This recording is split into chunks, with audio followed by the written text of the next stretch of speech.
Saya merasa saya udah mengorbankan agama saya udah mengorbankan keyakinan saya, ternyata kamu diam-diam mengkhianati saya kan gitu kan.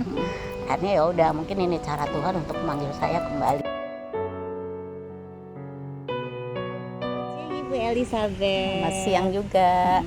Nah, mungkin pertama memperkenalkan diri ya Bu ya sebelum sharing kali ini ya Bu ya. Silakan.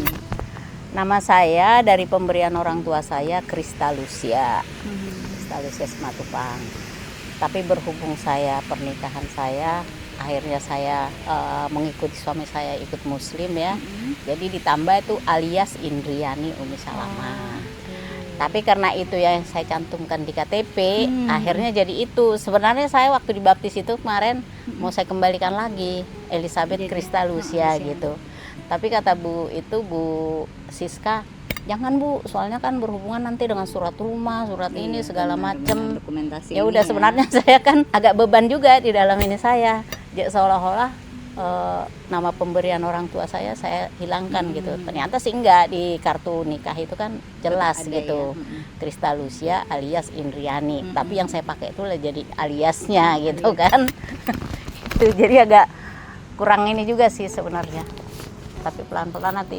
Cuman karena berhubungan dengan surat-surat di pemerintahan di ini kan, akhirnya ya udahlah gitu.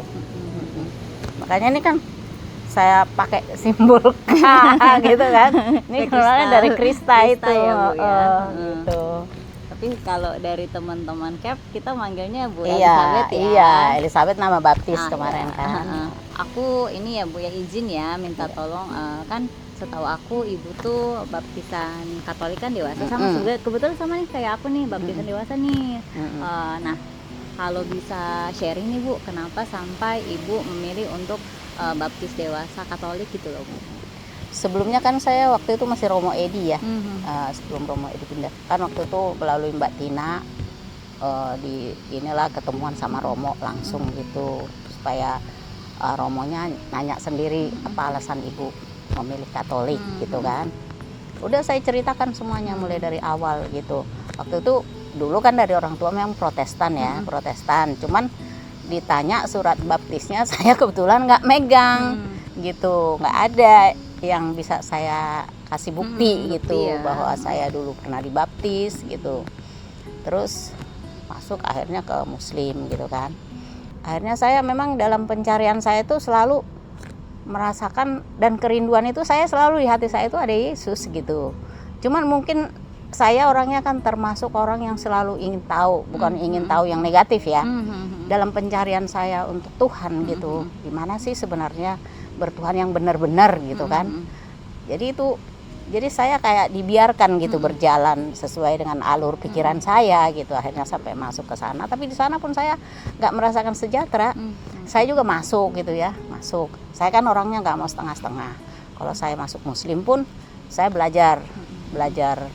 Tapi kalau saya belajar itu bukan di lingkungan yang kampung-kampung yang ngaji baca-baca doang. Saya waktu itu sampai melalui proses juga lah. Akhirnya saya mencari tahu. Sampai saya ketemu tuh ada LBIK dulu di Tanah Abang tuh, Lembaga Bahasa Ilmu Al-Quran kan.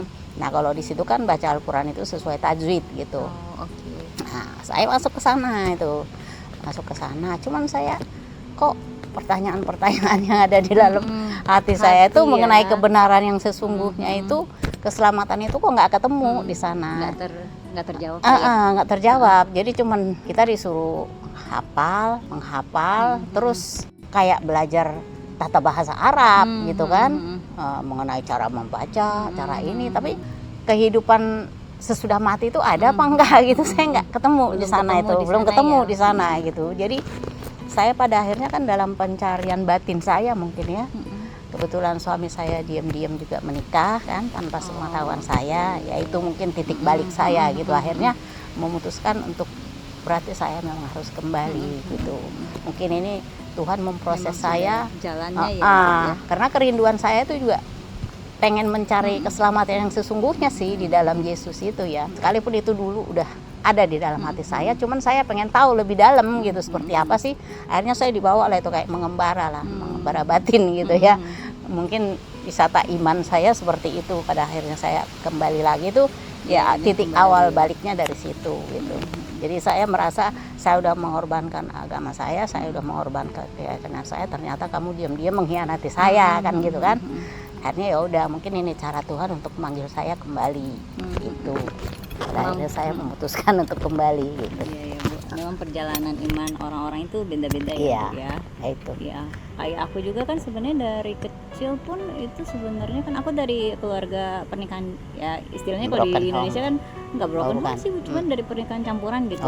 Nah, tapi ketika apa itu namanya, sebenarnya keluarganya ini sih Bu, maksudnya ya rukun, cuman tetapi ketika membahas tentang agama anak, nah disitulah jadi konflik rumah tangga selalu gitu deh. Nah, makanya kenapa meski apa itu namanya, memang dari kecil, dari TK bahkan sampai kuliah nih, aku sebenarnya di sekolah, emang sekolah Katolik gitu loh, tapi belum dibaptis, tapi juga nggak apa itu namanya, juga nggak pernah ke gereja, tapi juga nggak pernah, misalnya nggak pernah apa itu namanya, nggak pernah sholat atau apa gitu kan. Kebetulan kan mama muslim dan papa Katolik gitu.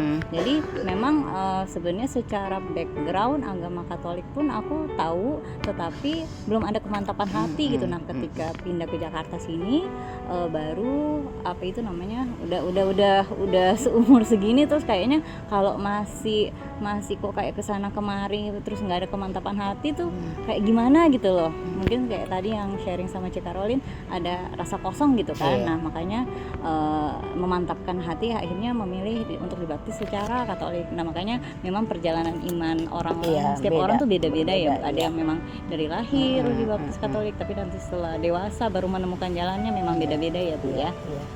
Nah, apa itu namanya, terus kan setelah ibu dibaptis, ibu kan langsung ikut camp nih. Ya, malahan aku kan waktu itu kebetulan kan datang kan dari camp waktu itu ya, terus ngajak kan, promosiin, terus ngajak. Kebetulan saya memang selalu apa ya, pengen belajar, haus lah gitu, haus untuk lebih tahu lagi gitu. Makanya sebelum di CAP juga ada lagi kemarin yang ngajak SHDR, saya ikut lagi di SHDR gitu. Makanya dan saya boleh ditanya ya, selama di mulai dari katekumen, boleh ditanya Bu Siska, mungkin yang paling aktif bertanya itu saya, yang paling aktif menjawab juga saya. Padahal usia saya kan udah rata-rata di atas yang teman-teman yang ikut di pembelajaran waktu itu ya. Kemarin ya Bu ya. Itu karena memang saya tuh selalu ingin tahu, cuman kadang-kadang saya merasa nggak enak, kok terlalu banyak banget sih pertanyaan gitu. Masih banyak gitu ya sebenarnya yang pengen saya tanyakan gitu, tapi ya udahlah, nanti perlahan gitu, sambil saya belajar, sambil saya ngikutin gitu. Makanya selama di katekumen juga saya nggak pernah absen, bahkan terlambat juga nggak pernah. Jadi selalu ada kerinduan saya untuk ketemu lagi, belajar lagi gitu. Terus begitu dilamar lagi ikut di CAP, saya ikut lagi. Sampai sekarang pun CAP udah berjalan berapa bulan, saya nggak pernah absen gitu kan. Terus di SHDR juga mudah-mudahan sampai nanti di Retus ya. Retus nanti saya juga usahakan jangan sampai ini gitu. Jadi mungkin Tuhan juga mengizinkan saya waktunya belum gitu. Karena memang pencarian saya tuh kayaknya belum gitu, belum ada titik saya untuk menentukan memilih sendiri gitu. Saya orangnya bukan tipikal orang yang mau ikut-ikutan atau apa gitu. Jadi saya kalau udah mantap ya, saya sih sering mendengar ya cerita orang begini, sharing lah, namanya kita hidup di lingkungan masyarakat sosial ya. Cuman saya mendengar gitu kan. Kadang-kadang kalau saya bisa masuk untuk memberi saran atau masukan ya saya masuk, tapi kalau nggak, saya lebih baik mendengar aja dulu sambil belajar gitu orangnya.